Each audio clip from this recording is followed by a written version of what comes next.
ng mga pamilyang Pilipino ang public parks para doon mamasyal at magdiwang ng Pasko.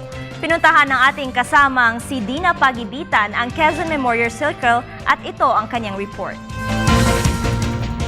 Tulad ng mga nakaraang taon, marami pa rin sa ating mga kababayan ang piniling ipagdiwang ang Pasko sa ilang pasyalan sa Kamaynilaan, gaya na lamang dito sa Quezon City Circle.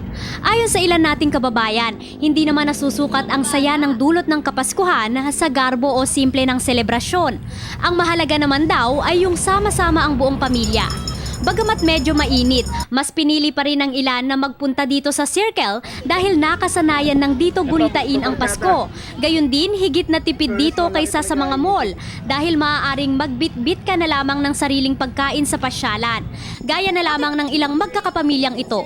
Bata po kami, dito na kami lagi. Ano pinagkaiba ng Circle noon sa ngayon? Bakit? Lalo siyang gumanda.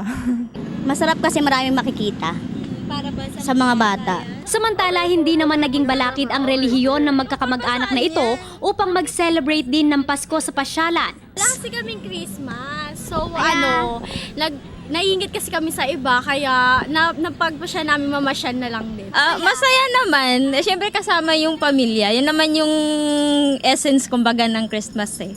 Yung at least buo naman kami.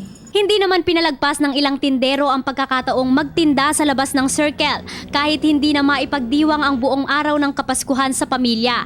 Sayang daw kasi ang pagkakataong kumita. Nagsalo-salo kami kagabi, kaya ngayon nagtitinda na lang kami pa dito. Para dagdag income. Nariyan din ang iba't ibang paninda na talaga namang patok di lamang sa mga bata kung hindi sa lahat, gaya na lamang ng ice cream, popcorn at marami pang iba.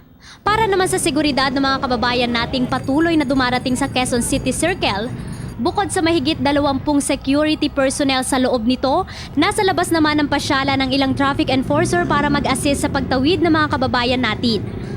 Para sa Telebisyon ng Bayan, ako si Dina Pagibitan.